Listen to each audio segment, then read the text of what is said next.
Le LSD a été utilisé par la CIA. Si, je m'en fous pas de votre gueule. A tout de suite.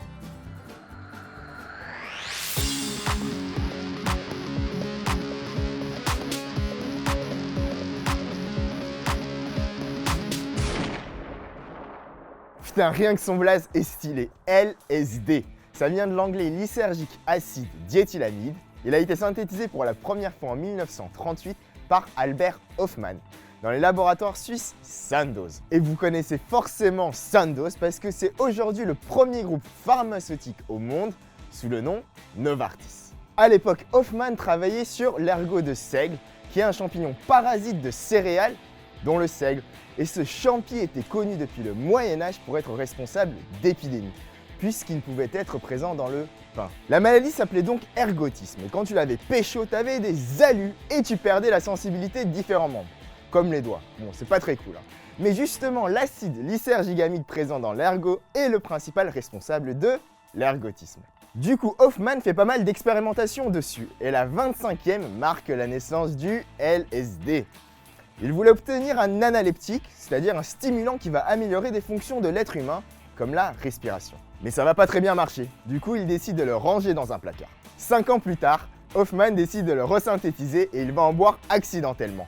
Il ressent alors une agitation et un léger vertige au début, mais une fois à la maison, ce sont une imagination débordante, des hallucinations les yeux fermés, comme s'il rêvait, et des hallucinations les yeux ouverts avec des images et des formes qui apparaissent avec une intensification des couleurs. Et ouais, il avait bien pris de la L. 3 jours plus tard, il décide de prendre une dose de 250 nanogrammes. 1 heure après démarre la montée. Du coup, il décide de rentrer chez lui, mais vu que c'était la guerre à l'époque, il ne peut qu'utiliser un vélo. Et ouais, faire du vélo sous LSD, c'est pas très facile. Le bad trip démarre alors. Multiplication de pensées angoissantes, un sentiment de paranoïa et l'impression de devenir fou. Il commence même à penser que sa voisine était une sorcière qui voulait l'ensorceler. Ouais, c'est chaud, mais croyez-moi, c'est classique d'un bad trip de L. En tout cas, il s'est rendu compte que niveau dosage, il était allé trop fort. Sans tolérance, 250, c'est beaucoup. À l'époque hippie, les buvards contenaient en moyenne 200 à 220 nanogrammes, alors qu'aujourd'hui, on tourne autour de 150. Et à partir de 120, les effets du LSD vont s'exprimer chez la plupart des personnes. Mais ne vous inquiétez pas, je vous prépare un épisode Jopa spécial sur les dosages et ses différents paliers d'effets. Bref, on va maintenant s'intéresser aux effets et à leurs origines. Et on va donc parler de 3 neurotransmetteurs, la sérotonine, la dopamine et le glutamate. Petit rappel sur les neurotransmetteurs. En gros, dans le système nerveux central, dont le cerveau, ce sont des sortes de clés qui vont ouvrir des serrures que sont les récepteurs. Et cela va entraîner un flux d'informations par un signal électrique qui signalera à d'autres parties du cerveau que cette partie du cerveau a été activée. Le LSD ressemble structurellement à la sérotonine, ce qui lui permettra de déverrouiller ces serrures. Mais ce n'est pas tout, il va faire en sorte que la serrure accepte plus de clés et augmenter en même temps la production de sérotonine. La sérotonine sert à beaucoup de choses dans le cerveau, dont le traitement des sens et des émotions. Ce qui va expliquer la perception des sens différentes, mais aussi le surplus de sérotonine va provoquer une incohérence dans le traitement de ces infos, ce qui est à l'origine des hallucinations.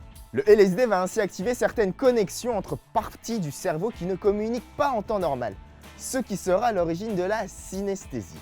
C'est le fait d'entendre ce que l'on voit et de voir ce que l'on entend. Et vous savez quoi, il y a pas mal d'artistes synesthètes. Mon préféré est David Hockney. Sérieux, ces tableaux, c'est des tripes psychés quoi. Et en musique, Aphex Twin ou Pharrell Williams le sont aussi. Et le fait que le LSD déverrouille ces serrures va aussi entraîner une augmentation de glutamate. Le glutamate est lié aux fonctions d'apprentissage et de mémorisation, et c'est son augmentation qui va causer les troubles de la pensée. Le LSD va enfin provoquer une augmentation de la dopamine qui entraîne l'euphorie. Le lien entre cette augmentation et le LSD reste encore flou, étant donné qu'elle va ouvrir mais aussi fermer les serrures liées à la dopamine. Mais on sait qu'au final, son niveau augmente. On récapitule, la sérotonine entraîne les alus, le glutamate, les troubles de la pensée, et enfin la dopamine, l'euphorie. Bref, il faut revenir au titre, le LSD utilisé par la CIA. Vous avez donc pu observer les pouvoirs incroyables du LSD. Du coup, c'est pas très étonnant que les services secrets américains s'y soient intéressés. La CIA fait des trucs de ouf. Et je vous prépare justement un Jopa sur le top 3 des opérations de la CIA les plus fous. Concernant le LSD, la CIA a mis en place en pleine guerre froide entre 1950 et 70 le projet MK Ultra, aussi appelé projet Bluebird ou Artichoke, et le but était de faire des recherches sur le contrôle mental via l'injection de drogue pour trouver un sérum de vérité absolue. Et dans le cadre de ce projet, la CIA a lancé l'opération Midnight Climax. Dans les années 50, des prostituées attiraient des clients dans des hôtels de passe à New York et San Francisco pour tester sans leur consentement l'effet du LSD sur eux. Et dans les années 60, ces hôtels furent fermés, alors qu'en 1974, le New York Times révéla l'existence de ce projet MK Ultra. Bref, en plus de tous les effets décrits, le LSD aura un effet spirituel et vous ne reviendrez jamais pareil d'un trip acide. Il n'y a aucun risque d'addiction physique ni psychologique et aucun cas de décès à cause d'une overdose de LSD n'existe. Et la tolérance qui se crée part très vite et au bout de 10 jours, elle est nulle. Cependant, faites attention à votre état d'esprit ainsi que les personnes avec qui vous êtes si vous décidez d'en prendre, car ça peut très vite partir en bad trip. Et surtout si vous avez des traumatismes enfouis ou si vous avez des troubles psychologiques qui sont même en veille, n'en prenez pas, car ça peut vous niquer votre vie. Voilà, j'espère que cet épisode vous aura plu. On se retrouve la semaine prochaine pour un épisode sur le Snapdragon 820. Et oui, à l'occasion de la sortie du Galaxy S7, du LG G5, on va s'intéresser à ce Snapdragon qui équipe tous les nouveaux smartphones. Alors pour ne rien rater au prochain épisode, n'oubliez pas de vous abonner. Suivez-moi sur Facebook, Twitter, Insta, Snapchat. Si vous avez aimé la vidéo, n'hésitez pas à la partager autour de vous. Et enfin, n'oubliez pas que l'arme la plus dangereuse au monde est le savoir. Peace.